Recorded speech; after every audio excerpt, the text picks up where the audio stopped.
Hello, what's up mga katupada? Welcome back muli sa aking munting YouTube channel. At kung bago ka pa lang napasyal sa aking munting YouTube channel, paki-like na rin and subscribe.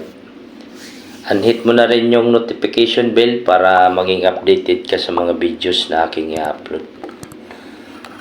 So for today's videos mga katupada, i-share ko lang yung resulta ng labang ko nung April 5, 2026. Pang mahal na araw sana yon mga katupada, kaso kinansel yung sabong ng 2 araw. Bali, April 3 to April 4 walang sabong. Kaya linggo ko na sabong yung aking tatlong mga warrior mga katupada. So kahit paano naman mga katupada, medyo hindi naman tayo na behind. Sabi pa naman, lahat ng pumupunta sa sabungan, ang hangad ay panalo. Kaya ang susi kasi sa mga panalo na hinahangad na yan, yung pagandahan ng pag-aalaga ng mga manok panabong, pagpili, paghahanda, saka yung kahit hindi ganong quality yung manok mo, basta yung palo na accurate, yun ang hinahanap ko. Pero pag inat-inat lang yung paa, wala, logi ka dyan mga katupada. Kasi wala nang manok na basta-basta lang ngayon. Mga manok ngayon talagang patigasan na talaga. Kailangan pag dumayo ka, matigas din yung manok mo. Namamalo at namamalo, hindi yung aanga-anga mga katupada.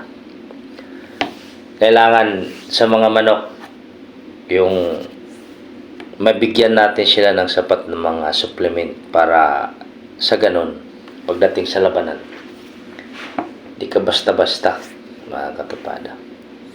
Yung first fight ko mga katupada, marami sugat pero nabuhay mga katupada.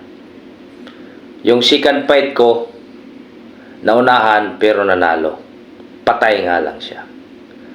Yung third fight ko mga katupada, talo yung third fight ko. Pero kahit paano may sobra pa naman sa mga sa sa pera ko, may sobra pa. Kasi yung natalo lang ng last fight, bali 10 yung pinusta ko, yun ang natalo. Kasi yung first fight ko 5,000, second fight 5,000. Nabawian ako nung last fight. May per win kasi dito sa labanan sa amin.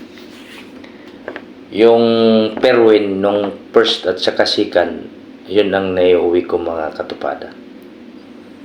So kahit papano, meron tayong naibigay kay Mrs. Nawala yung mas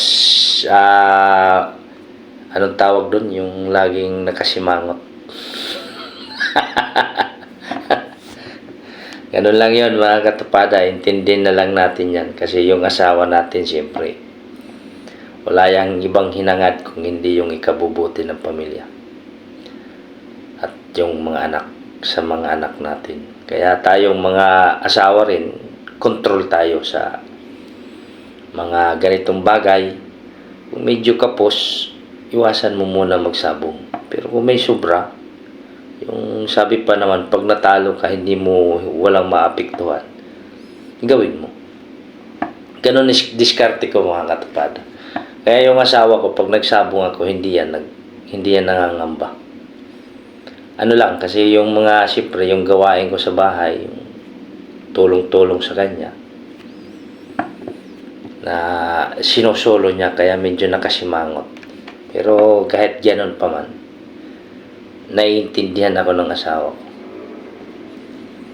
Yun ang pinakamahalaga yung naiintindihan ka ng asawa mo sa ganitong mga senaryo. Hobby lang naman yung akin eh. Kaysa magtambay-tambay ako dyan, mag-inom-inom, di mag-alaga na lang ako ng manok, di lagi lang ako nasa bahay. Yung mga anak ko, lagi kong namumonitor. Pag galing sa trabaho, doon lang sa bahay. Makainom man ako, mga 1 shot, 2 shot. Ganun lang ako mag-inom, mga katupada. Kasi isa yan sa pinangako ko pag nagkaroon ako ng mga anak, iiwas ako sa pag-iinom. Yung paninigarilyo ko dati, naiwasan ko rin yun. Ilang years na ngayon. Sarap sa pakiramdam. Doon lang sa pagmamanok, kasi sabi pa naman, high school pa lang ako, talagang habit ko na yung mag-alaga ng mga manok panabong. Kasi competence kasi yan eh, kung sino yung mahusay mag-alaga ng mga manok panabong. Kaya ayun, patibayan na lang mga katupada, kasi diyan natin lahat tayo magagaling.